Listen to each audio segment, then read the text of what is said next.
Мерседес эргэн ирлээ. Дэлхийн аварга Макс Ферстаппены галзуу камбэк, нутгийн баатар Оскар Пиастригийн хар дарсан зүйт. Мөн 2026 оны цоошин машинууд.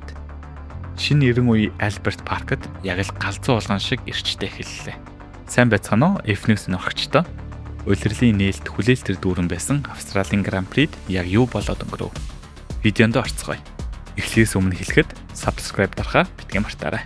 Энэ амралтын өдрүүдийн эхний туйлын qualifying буюу барилга тогтоох уралдаан дээр тохиолсон. Шинэ дүрмийн дагуу хэн хамгийн хурдан машин бүтээсэн бэ гэх асуултын хариу эндээс тодорхой болох ёстой байв.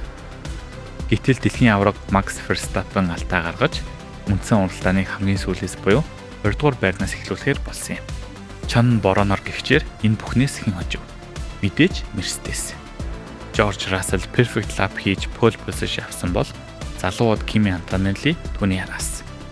Мерседесийнхэн эхний игнийг бүгэлтэн эзэмсэн. Уралдаан эхлэхээс хэдхэн минутын өмнө австралчуудын голыг харлуулсан үйл явдал болов. Оскар Пиастри гараар очих замдаа харамсалтайгаар осолдож өөрийн нутгийн Гран Приг үзэгчийн судлаас үцгээс өөр аргагүй болсон. Аудигийн Нико Хülkenberg бас гараас гарч чадсангүй.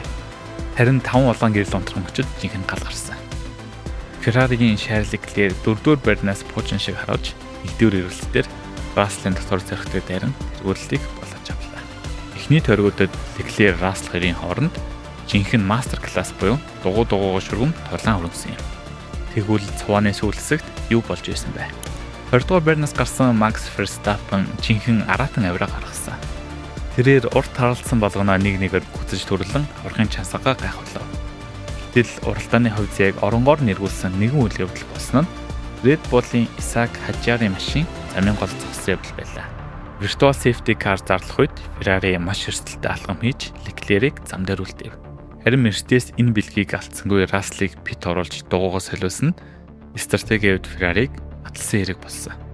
Антим Aston Martin-ийн хувьд энэ уралдаан зүгээр л сүрлэлээ. Алонсо замаа дуусгаж чадаагүй гарсан нь тэдний гаражийг бүхэлд нь хар дарсан зүүчгэд болгож орхисон.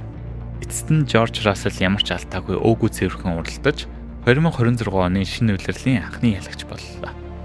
Түүний араас Кими Антонелли барианд орсноор Мерседес 1-2 дугаар байрыг эзэлж бид эргэн ирлээ гэдгээ дэлхийд дахинд чангаар төгөглөө. Леклер 3 дугаар байранд орж шагналын тавцанд гарсан бол Льюис Хэмилтон 4 дугаар байраар барианд орж Феррарид чухал оноонууд авчирсан юм. Харин Макс Ферстаппен хамгийн сүүлээс гарсан ч 6 дугаар байр хүртэл дайрч орж ирсэн нь үнэхээр гайхалтай байв. Макларны хувьд Норрис 5 дугаар байранд орж гол өрсөлдөгчдөөсөө бага зэрэг хоцрогдолтойгоор улирлыг эхлүүллээ. Мерседес хаан ширэндээ эргэж залрав. Эсвэл Ferrari Red Bull 2 дараагийн гараанд хариугаа авах болов? Та бүхний хувьд энэ уралдааны Driver of the Day хэн байсан бэ? Сэтгэл хэсэгт саналаа овалцаарай. 7 хоногийн дараа болох Хятадын Гран При дээр уулзцгаая. Бичлэг таалагдсан бол лайк дараад subscribe хийгээрэй.